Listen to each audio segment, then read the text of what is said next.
mean, this was a cold-blooded business decision, and I'm using air quotes here, like the legacy stuff, he simply does not care about.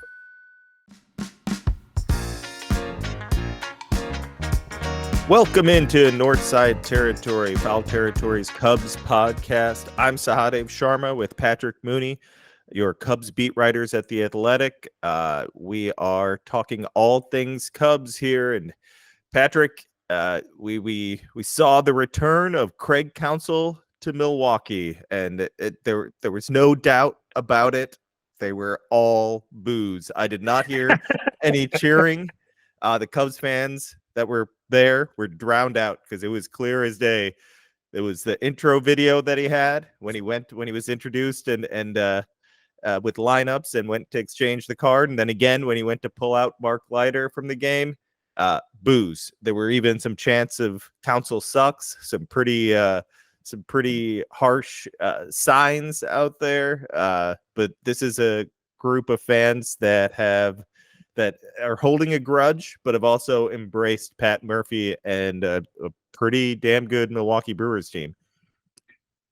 Yeah, I had a chance, along with a small group of reporters in St. Louis over the weekend, got a chance to talk to Counsell about that return, and he, like everything that is brought up, seemed pretty unfazed by it, and like he would answer the questions, and he was thoughtful and introspective, but there was no sort of like I don't know, change in his demeanor. And I was just curious what it was like, because it's one thing to talk about it in St. Louis knowing it's coming up, but kind of walking the Milwaukee clubhouse there, as you know, is very close to the dugout. It's actually very nice. I think players really like it, but it's very close. I'm just picturing him in that kind of short walk out to the visiting dugout. Once he sat down on that side, what was he like? What was his demeanor at that point?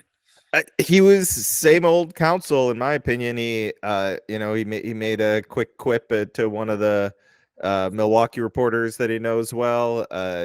Seemed to be in a jokey mood. Immediately when asked about it, said, cheer, boo, whatever they want to do as long as they have fun. This is what fans do. Come have fun at the ballpark. It's a day off of work for them. Come out here and enjoy yourselves. He did not seem like he was concerned about that aspect of it. He was shown laughing when they were booing, yep. In the dugout. After the game, that wasn't obviously they just lost 5-1, 5 straight games. That wasn't his concern. He kind of joked about it. Repeated himself from pregame. He's like that's what they're going to do. Whatever they want to do, I'm fine with it. It's interesting. He's very. He doesn't seem like a sentimental person. But when I asked when I asked Pat Murphy about it, Murphy's like, "That's how he is with you guys. He is a sentimental person. He cares a lot. He cares about Milwaukee. He's like, I think in 20 years from now or however long, he will be looked at fondly in Milwaukee. But right now, this is competition, and it's a different feeling. And Murphy seems to get it. Counsell seems to get it. I think that's true. I agree with Murphy there. Like you go to a rival, you're going to be disliked for a little bit, but after time passes, when you have some perspective on things, my guess is something I looked up. 5 times he went to the playoffs with the Brewers. Mm-hmm. They've been to the playoffs 4 times before that in their existence. I know the Brewers aren't like the longest lasting organization around, but 4 times. And I mean, as someone that watched a lot of Cubs baseball growing up, I guess the Brewers were not always in the NL Central, right. But I mean, they weren't considered a rival until Counsell showed up. I know they had good years before that, because the CC Sabathia years were before Counsell showed up. The year they traded for CC Sabathia, some of those years. Was he playing for the Brewers at that point? I mean, he would have been around that time. Yeah, I want to say maybe not. Maybe that was just before he got back. Yeah, I think that was just before. Yeah, I can't remember the exact time that he was there as a player, but he was there. Listen, that like it felt like that was the story, right? And it's something that you and I have been hearing questions about since spring training, right? Like Counsell has been answering questions about this for a while now. The reality is the story is the way the team is playing, right? Like the Brewers are a good team. I think that's clear. This is a well-run organization. I think that's something that needs to be, they continue to produce talent. They continue to find unheralded prospects or whatever it is, and develop them and maximize their talents.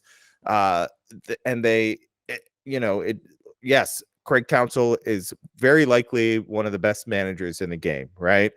That doesn't make him magic, right? Like the organization the Brewers have built needs to be commended. They're up there. They don't have the postseason success yet, so you can't say they're up there with Cleveland and Tampa Bay, who have both made World Series recently. But I kind of put them in that category now. I'm starting to think like, okay, who are these small market teams that don't spend, that repeatedly win? That they should be mentioned with Cleveland and Tampa Bay as one of those small market teams that just makes it happen.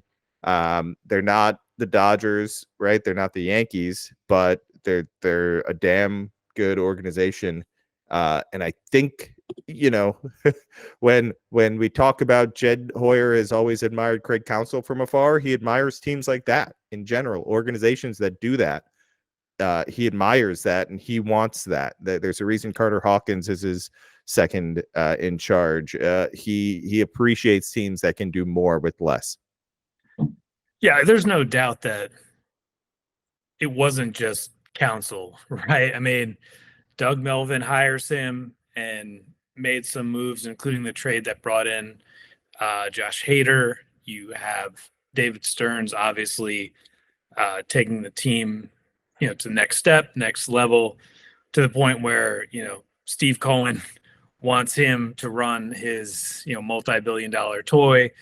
And then, Matt Arnold's made a lot of shrewd moves as well. I mean, William Contreras, I think he's going to be like in that MVP range this year. And I forget when exactly they got Willy Adames, but that's obviously another like everyday piece that they got. Obviously, drafting and developing Burns and Woodruff, which Counsell clearly played a role in at least drawing them out at the major league level as all-star level talents. And so I think it is interesting timing here of seeing how Counsell responds just in that environment and getting a little more context now that there's a little more distance from that decision, of him acknowledging that, the Brewers at that moment could not offer him what he wanted. This was Theo leaving Boston. This was, Joe Madden leaving Tampa. Like, it was time in his mind for a new challenge. And obviously Pat Murphy knows Counsell way better than I do.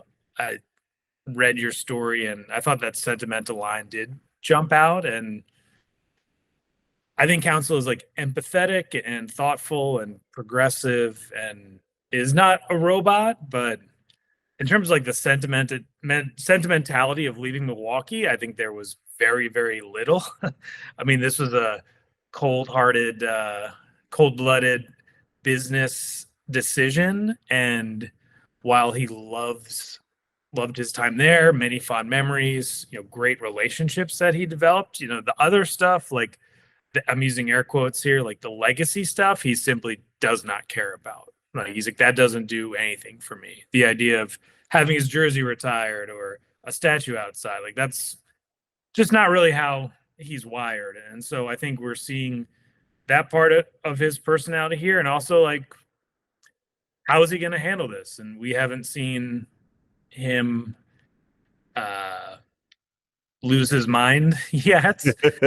I think in April you saw some of his creativity and resourcefulness of getting them through, helping them get through a lot of injuries. And we're seeing it now where you have the offense disappearing, still getting good starting pitching, but it says a lot about Counsell to say, hey, Shota Imanaga is off to the greatest start in Major League history, arguably. Let's put him on ice for 10 days.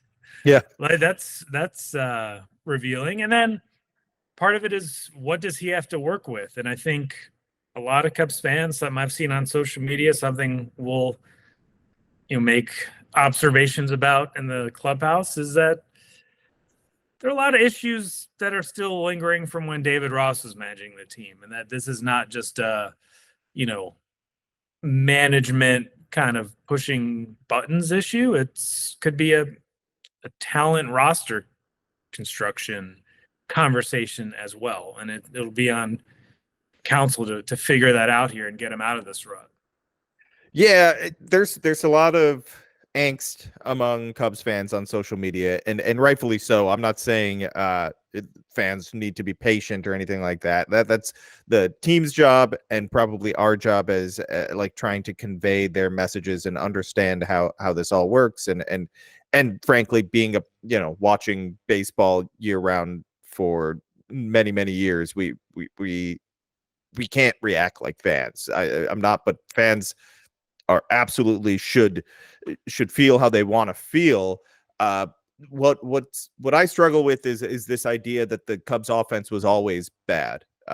That last year was actually they were bad last year. Your stats don't mean anything. They were a bad offense. I don't know what that means. Like some people say they blew people out, and that changed how the numbers looked. That's not really true. They were pretty consistent. Like there were some blowouts, sure, but they were a 4, 5, 6, 7 run offense, like very consistently. This was not that 18 type team where the offense was completely boomer bust and built upon far too similar types of players, right? This is a more diverse lineup. It's just not producing. It's not like, and you can make the argument that maybe last year was a blip. I'll listen to that argument. I just don't want to hear that last year was bad, actually, on offense.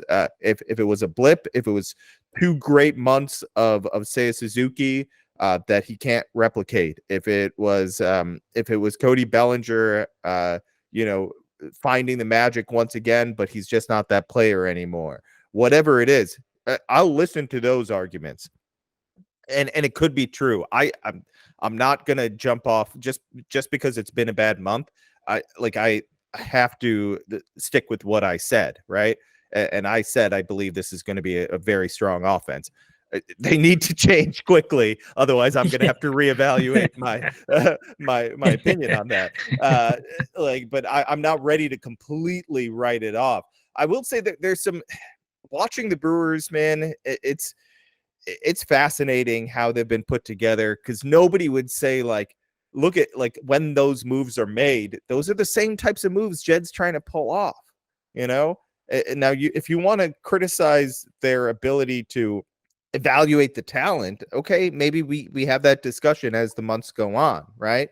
But nobody was saying look at the Brewers bring in William Contreras, future superstar, right?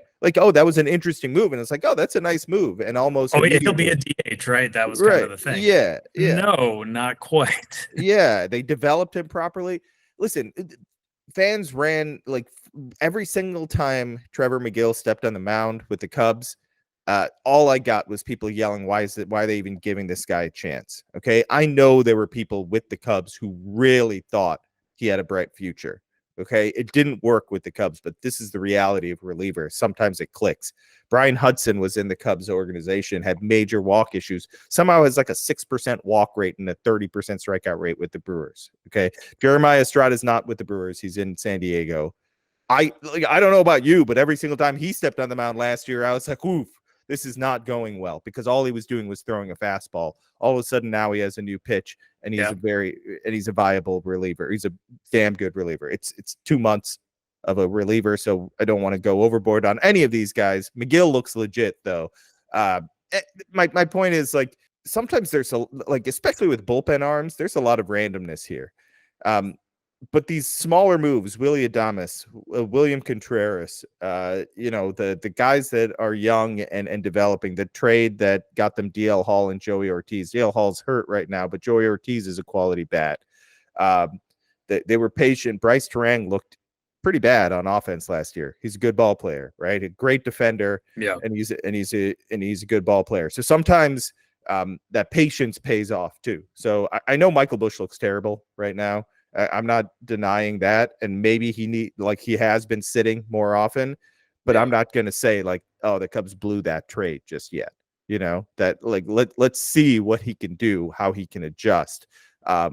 Patience is valuable for some of these guys.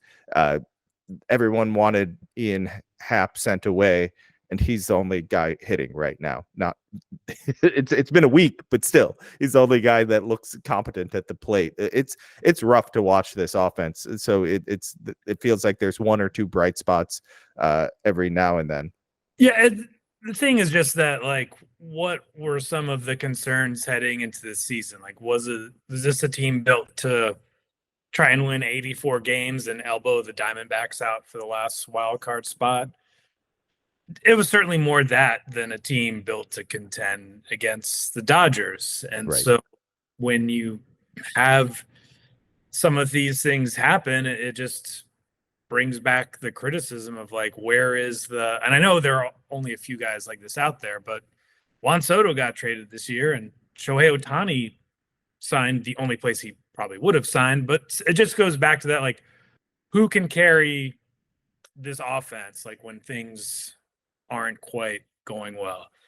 I think it's clear that their defense was overrated heading into this year. Yes. Like, this was not all on Nick Madrigal, but you got to make that play. That's like a double play ball, and that's the type of plays that winning teams make. And I went back to like the Mike Tauchman game last year, and it wasn't just that catch, because Tauchman himself, the first thing he brought up was Dansby and Nico turned that double play to set it up for me.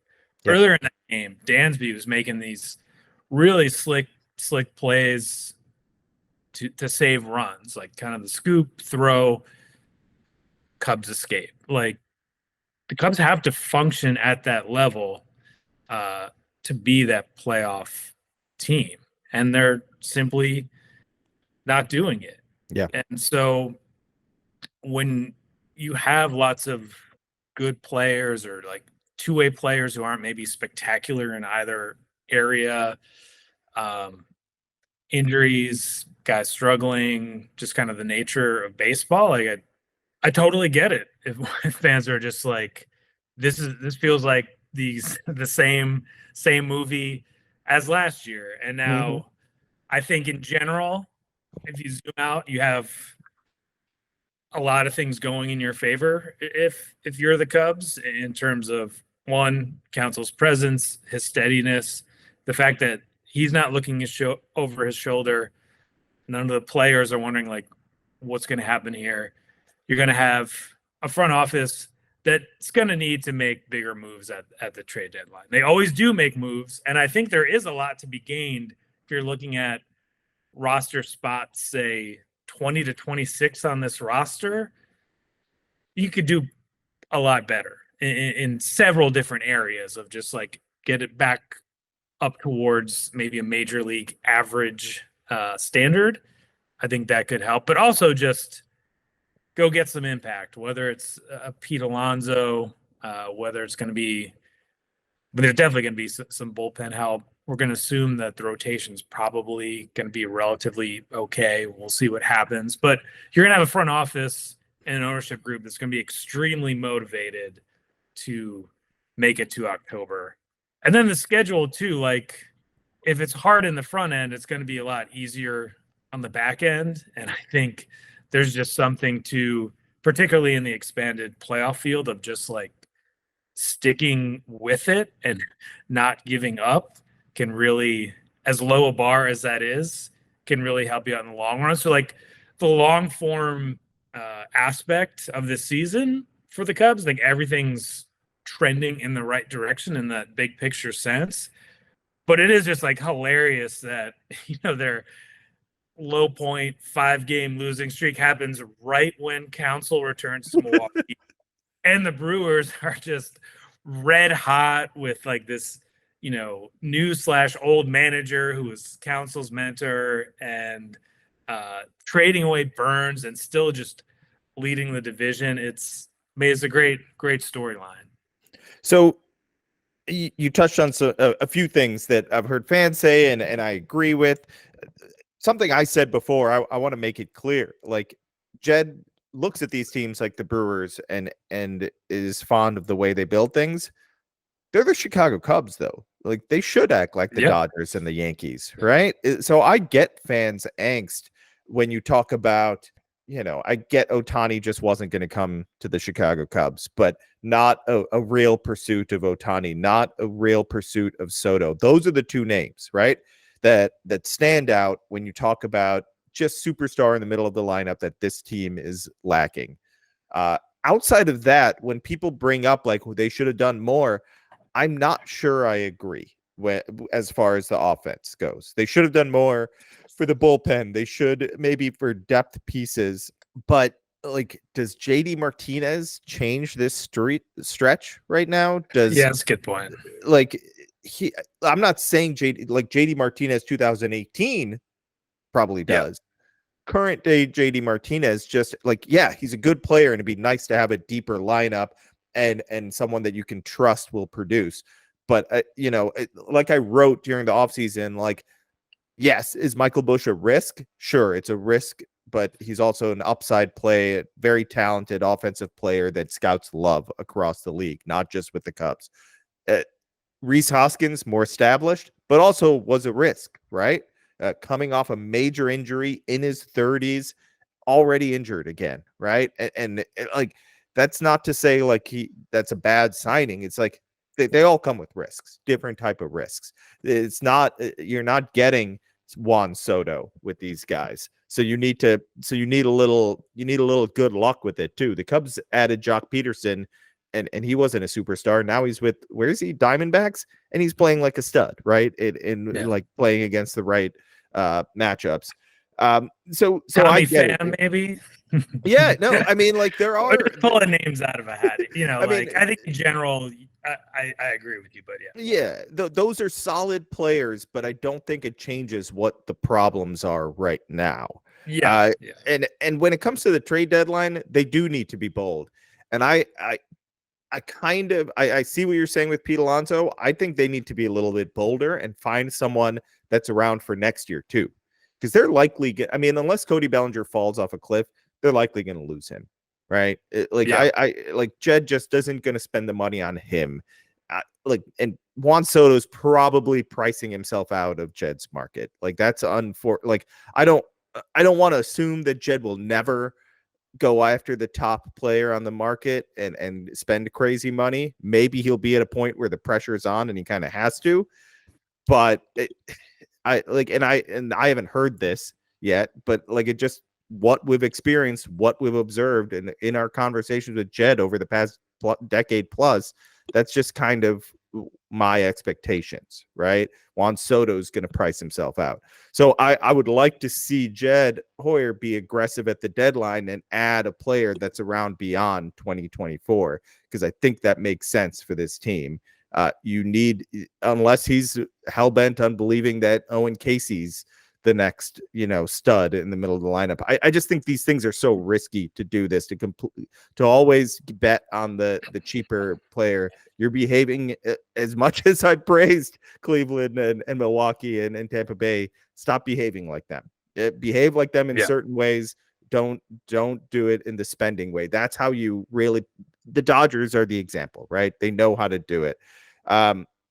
One other thing, I think we should mention at least some of the positive, right? Justin Steele looked great yesterday against one of the best offenses in baseball. He was a stud. I think that is a big sign, a good sign. You would have to hope and believe eventually the offense isn't the worst offense in baseball. It's been the worst offense in baseball for almost a month now. Worse than the White Sox. I have this up. They have a 78 weighted runs created plus since April 27th. I keep going back to April 27th for people that don't know that's the day after. That's the second game of the Boston series. I still think that Friday game against Boston was one of their best offensive performances of the year. That Saturday, since they've just that's their first time they got shut out, and they've been shut out I think 5 times since. Like they've been a terrible offense since then. The White Sox, they're behind Cincinnati, the White Sox, Colorado, just abysmal, unacceptable. Well, use whatever word you want. They're not doing anything well outside of taking their walks. That's it. That's all they're doing well. Yeah. And if you can't hit, those walks don't matter. They're not hitting for power. They're striking out too much. Nothing's going right. It's bad. It's bad offensive baseball. It's not bad luck. Not enough of it. I've been harping on Christopher Morel and bad luck. Yesterday was a bad game. Monday was just a bad game for him. Like just bad. Like not hitting hittable pitches, taking good pitches, swinging at bad pitches. That was the old Christopher Morel. And then you start to worry like, you hope that was just one bad game, right? You hope it was one bad game and not a trend of him like trying to press and make things happen. Trying to do too much, yeah. Yeah, but again, Justin Steele looked great, and you got to take that and hope like, do you have this 1-2 punch at the front of the rotation that if the offense figures it out, okay, and you can. I get it. Like you don't want to aim for 84, you want to aim for 90 plus wins. But if you get in and you have a 1-2 punch like that, and the offense is hot at the right time, because we know the offense has some talent to get hot, then it all works out, right? Then you forget about all these things and you hope they build upon that. But there are clear issues right now that we just can't gloss over. Well, the Cubs are basically at a break-even point about a third of the way through the season. The Memorial Day is usually kind of a mile marker on the long season, and I think it was April was a very good month, overcoming a lot of adversity, banking wins, and then May was squandering pretty much all of that momentum and kind of goodwill, and seeing some of the excitement dissipate, some of the frustrations mounting. We will have, obviously June and July will be these really important time to identify what they need at the deadline. I think I have a really hard time seeing this team selling in this division, given the pressure on the front office and the business side to keep going. So that's actually, I think, a great thing for their, long-term prospects this season. Like, I think there's almost no chance of them just giving up. They don't have a ton to deal anyway.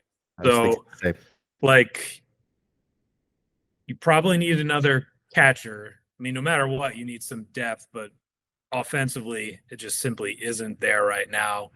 You get a nice late inning reliever, whether or not it's a traditional closer or not, just another weapon that Counsell can use in the later innings, and then definitely at least one hitter. We'll see. Can Michael Busch?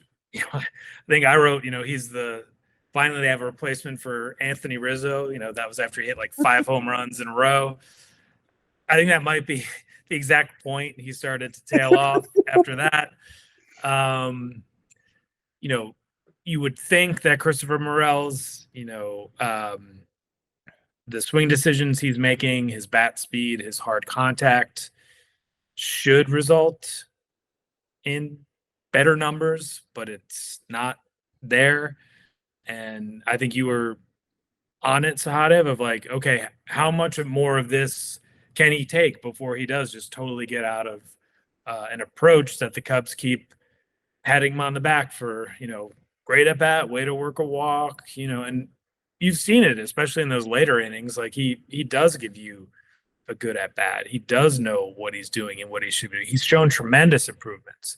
When you look up at the scoreboard, the numbers are not very good. Right. And it just comes down to your best players playing like your best players. And Cody Bellinger has probably been, outside of Mike Tauchman, maybe the team's best hitter, most productive hitter, a solidly, league average, slightly above hitter, but not the MVP type guy we saw last summer. Ian Happ goes through these streaks.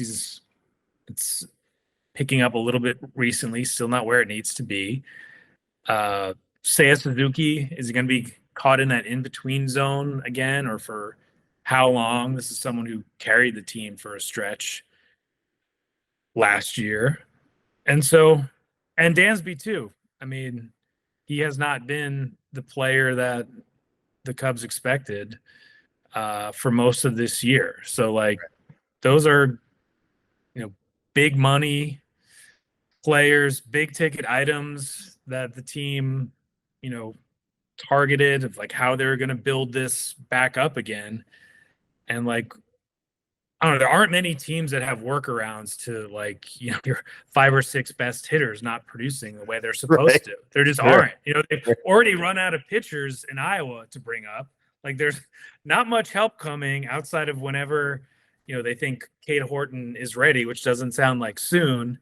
And then on the hitting side, these are their best guys. They they either produce or they won't. Yeah, I don't know if there's signs of anything going right for these guys. I will say with Seiya, I'm glad I haven't seen any of those half swings in the past few games. I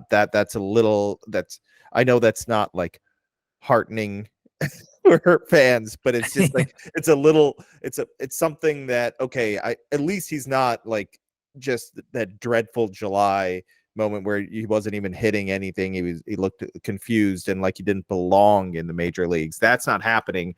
Dansby's not striking out as much now that his knee's healthy. He needs to hit though. He's not hitting at all. And you're right. There's just too many guys. How are you supposed to overcome that? It's not realistic. There's no power. They have 2 home runs during this losing streak. If over the last week, essentially, they have 2 home runs, both Ian Happ. So none of this works. It just doesn't work. You're not going to win games like that. So it has to turn. It's more than 1 or 2 people to point the finger at, and a lot needs to change. I still think I wouldn't abandon ship. The fact that they're 500, what we've been watching, 500 feels like a miracle.